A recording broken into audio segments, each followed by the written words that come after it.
Attention.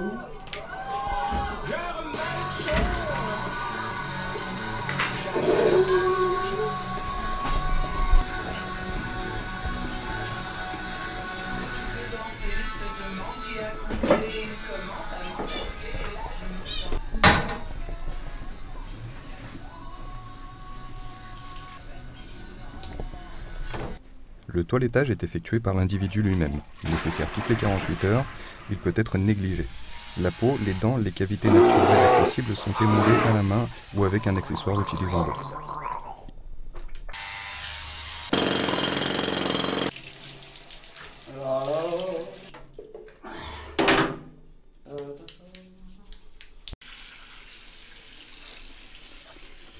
L'humain aime vivre en groupe, c'est pourquoi tous les jours il rejoint ses congénères. Bon, on va aller bosser. On y va.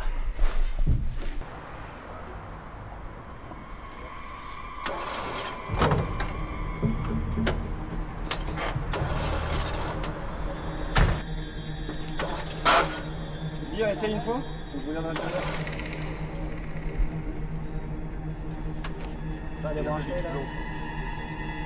L'être humain peut s'avérer dangereux. En cas de danger, sa température augmente et son rythme cardiaque s'accélère. Il souffle fort, dégage une odeur agressive et fait beaucoup de bruit. Dans certaines situations, il n'hésite pas à se servir de ses crocs pour mordre, de ses griffes pour lacérer sa proie et de ses poings pour frapper.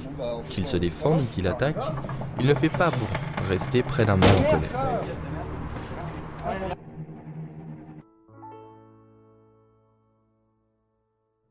Afin de pouvoir se déplacer à sa guise, l'homme a mis au point un réseau semi-automatique de transport pour lesquels travaillent certains individus censés assurer le bon cheminement jusqu'au lieu qu'ils souhaitent rallier.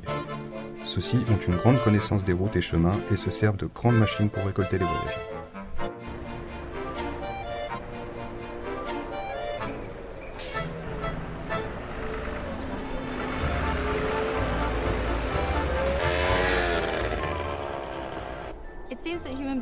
Il semblerait que les humains aiment se retrouver dans ces lieux exigus, puisque, par tous les moyens, ils tentent d'y prendre place.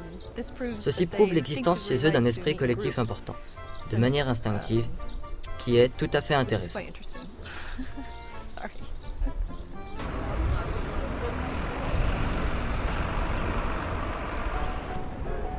Il aime mélanger les textures et les couleurs avec une logique qui nous dépasse un petit peu.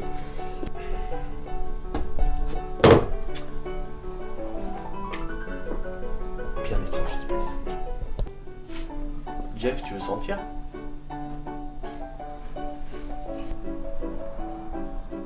C'est parce que... Ah oui, c'est le...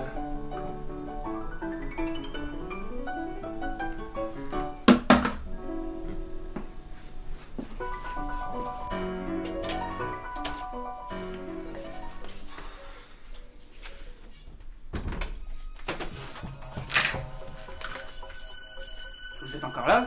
Qu'est-ce que vous foutez là? Vous avez dit de partir? Vous! C'est moi?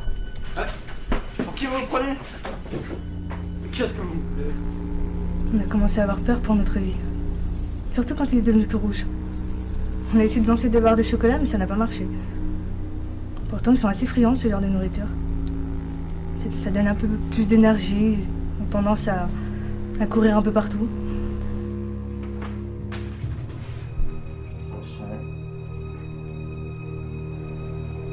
L'humain peut s'avérer extrêmement bruyant. Il tente avant tout d'exercer sa domination par ce moyen. C'était pas ça. Ça serait forcément horrible. Je veux dire, le Louvre est plein de femmes nues. On leur a pas dit qu'ils faisaient... L'homme se divertit de différentes façons. La plus singulière se trouve dans cette boîte à images. Elle semble posséder un effet mystérieux sur l'homme en agissant directement sur son cerveau. Par ce biais, il emmagasine images et sons qu'il imite parfois. Le sexe tabou des écrans, banni des salles, les remous causés par des films. L'homme est particulièrement voyeur. Il est fasciné par la boîte à images, où il regarde plein d'autres humains vivant leur vie. Regardez-le. Il doit avoir lieu, il faut qu'il y ait une érection, il faut qu'il y ait une fellation, il faut qu'il y ait une pénétration. Et ça, cette exigence de réalisation... Parfois, la boîte à images remplace même les femelles. C'est un substitut.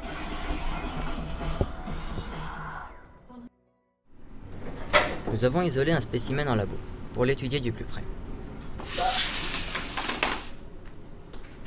Il semblerait que cette boîte à images agisse comme une drogue, qui peut provoquer des pulsions violentes, des états de panique et des bouffées de chaleur qui sont le signe d'un manque. Alors c'est sympa, mais s'il n'y a pas de prise, je fais comment? En effet, le sujet est très vite devenu instable. Pourquoi? Hein? Si vous me donnez une télé, elle marche pas, ça sert à quoi? Certains spécialistes vous diront qu'il est aussi simple de prendre deux spécimens isolés dans une salle pour qu'ils copulent et se reproduisent. Nous ne sommes pas de cet avis. En effet, l'observation, en réalité, nous prouve que rien n'est moins simple que les relations entre mâles et femelles, tant les cas sont différents. Toutefois, on peut déceler des comportements communs. Les premières études montrent que la parade nuptiale humaine semble se ramener à un échange de signaux visant à attirer le partenaire. Il s'agit surtout d'attirer le regard de l'éventuel géniteur en flattant ses sens, peu importe où. Ceci est vérifiable expérimentalement à l'aide de leurres qui peuvent se réduire, par exemple pour certains spécimens, à un enregistrement sonore de cris de femelles qui, présenté dans la bonne orientation, va déclencher une réponse appropriée, marquant le désir de l'acte sexuel. Il faut savoir que la femelle humaine ne féconde que lors d'un court laps de temps périodique dans l'année. Toutefois, il apparaît que l'activité hormonale pousse l'humain à simuler l'acte reproductif autant qu'il le peut. Pour s'entraîner sans doute ou consolider le lien social. C'est vraiment fascinant. La recherche d'un partenaire sexuel se fait n'importe où et à tout moment la femelle peut être courtisée par un mâle. Il est sans cesse à l'affût. Mais la femelle humaine est craintive et à la moindre occasion elle peut fuir, ce qui n'aide pas les pauvres mâles et leurs hormones. Le mâle humain est le plus actif dans cette recherche. Il déploie tous ses artifices pour séduire la femelle qu'il convoite. Il fait montre de ses qualités et tente de prouver par ce biais qu'il est le meilleur géniteur pour une possible future descendance. Mais la femelle n'est pas en reste pour autant. Plus elle aura de prétendants, plus grande sera la chance d'obtenir le meilleur parti. Afin de plaire, elle parfume sa crinière avec des fleurs et s'arrache les poils des yeux. Elle s'enduit le visage de graisse colorée, sur les yeux notamment pour paraître plus impressionnante, avant de mettre des morceaux de matière végétale laissant apparaître une partie de ses mamelles. C'est un problème épineux. C'est pourquoi l'humain mâle doit faire preuve de ruse et s'adapter sans cesse. La plus simple de ces astuces consiste à lui offrir un bouquet de verdure qu'elle mangera chez elle le soir venu. Mais pas n'importe lequel, attention, il faut qu'il soit coloré. Une fois ce contact établi, il s'agit pour le mâle de montrer ses qualités, sa force et son intelligence pour rassurer la partenaire et l'amener petit à petit vers l'acceptation de l'accouplement. Cette phase peut être longue ou courte selon l'endroit. Il est à noter en effet que le lieu catalyseur de ces moments semblerait se définir par une vaste pièce, sombre et brouillante, dans laquelle les humains se retrouvent pour se tortiller, car selon toute vraisemblance, la femelle serait plus belle dans l'obscurité et le mâle plus intelligent dans le bruit. Un phénomène que nous ne nous expliquons pas pour l'instant. Vous pouvez apercevoir derrière moi un couple d'humains en train de s'accoupler. C'est magnifique. Essayons de ne pas les effrayer.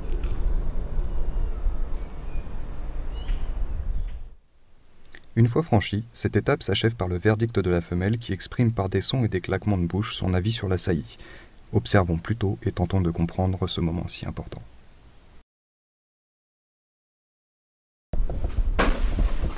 Ce n'est pas aujourd'hui que ce mâle pourra copuler.